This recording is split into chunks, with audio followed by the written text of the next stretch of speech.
Meu Deus, não fazem isso. Bom, caríssimo jornalista, o problema que se coloca hoje, penso que é muito mais sério e muito mais complexo, porque esta manifestação que nós vimos ontem revelou uma coisa. Primeiro, é que se havia alguma dúvida de que o MPLA estava de facto carente de um líder, ficou confirmado. Desde logo, porque o presidente do MPLA, e na qualidade de presidente da República, tem um temor, tem um receio muito forte. E o que ele demonstrou ontem foi exatamente uma fraqueza que até era de esperar, porque qualquer um que pudesse disputar com ele nas condições normais, eu penso que ele perde. Segundo, praticou ou cometeu um ato que passivo de impugnação. É ilegal.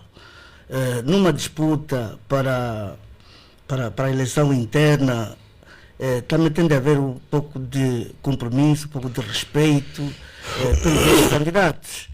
E quando se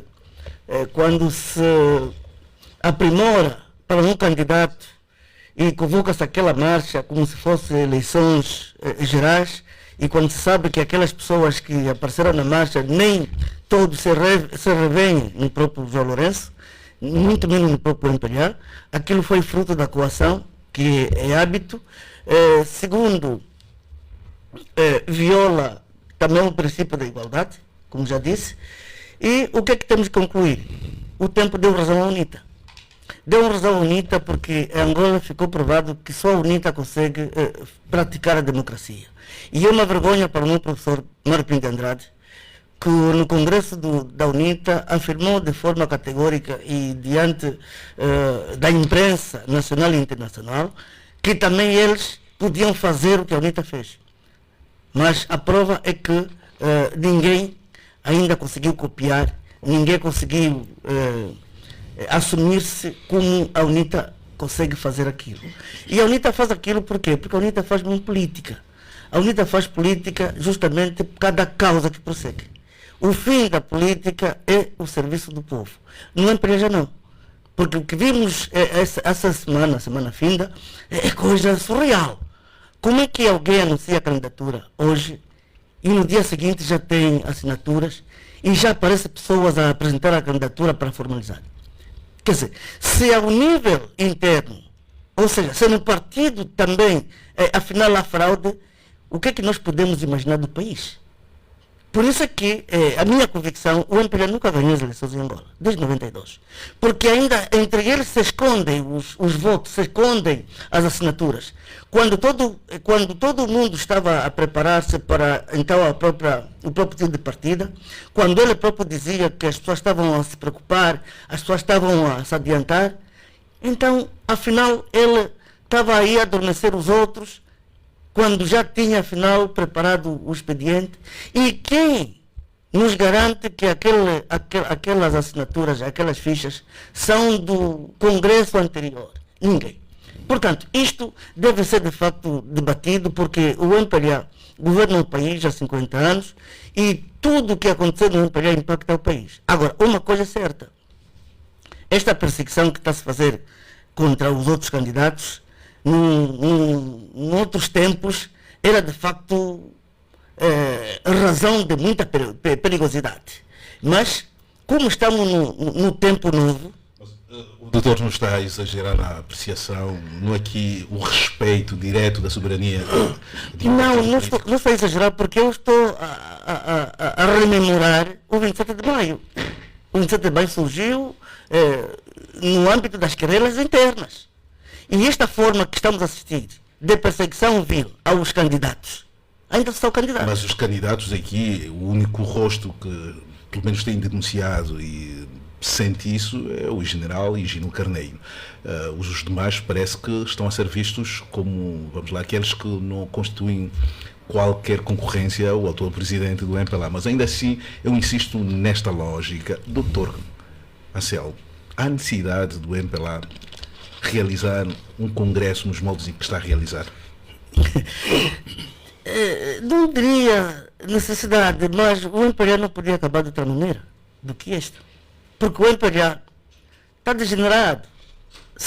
Quer dizer, quando um partido político se degenera, não tem outra forma de se regenerar. Por isso é que a política também é arte de paciência. E o povo angolano tem manifestado esta paciência, a UNITA, sobretudo, porque é preciso compreender os fenômenos políticos. O MPLA teve muito tempo para se poder transformar, para se poder revigorar, para se poder democratizar-se. Mas alguém no MPLA, ou alguém na sociedade, acredita que o processo do MPLA é simplesmente para continuar no poder, para servir o povo? Ou é só a questão do bolso ou a questão da barriga? Porque até vimos o senhor que foi indicado como mandatário, escreveu, que, muito sinceramente, em pouco tempo era tido como um ideólogo do partido. Estamos a falar do senhor João Martins, João Martins.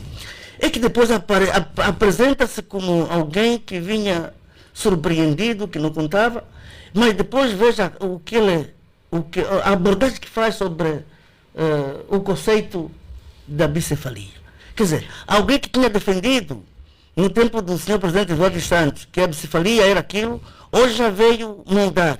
Quer dizer, eu olhei para o senhor e disse, pronto, nós na UNITA temos um lema em que dos intelectuais tem que se fazer quadros.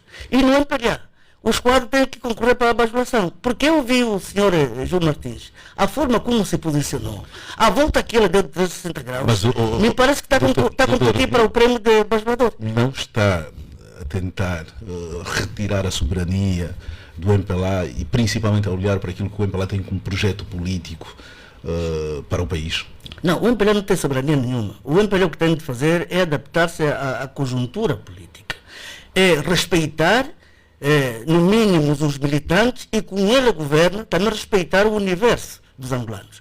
E o país, hoje, só está onde está, justamente por causa dessa inércia do MPLA, dessa autoridade exacerbada do MPLA, desta confusão do MPLA.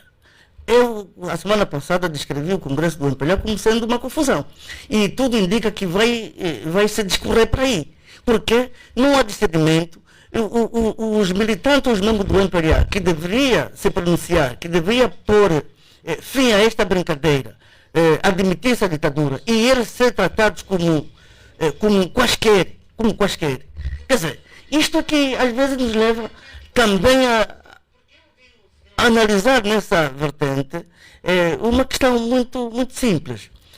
Olha que a democracia é um sistema que respeita e, sobretudo, configura a liberdade. E a liberdade é a maior riqueza da humanidade. A liberdade é a maior riqueza da humanidade. Eu, quando vejo os militantes do MPLA a ser levados para um campo de escravidão, eu fico preocupado. Mas, como digo, o tempo está a passar, nós vamos dormir amanhã, acordaremos com o dia seguinte e nunca com o dia anterior, o que significa dizer que o MPLA está a descrever a sua curva. É o fim do MPLA. Acorda cedo, põe o pé na estrada, deixa o filho em casa com uma vontade de voltar para casa. Quando chega a praça,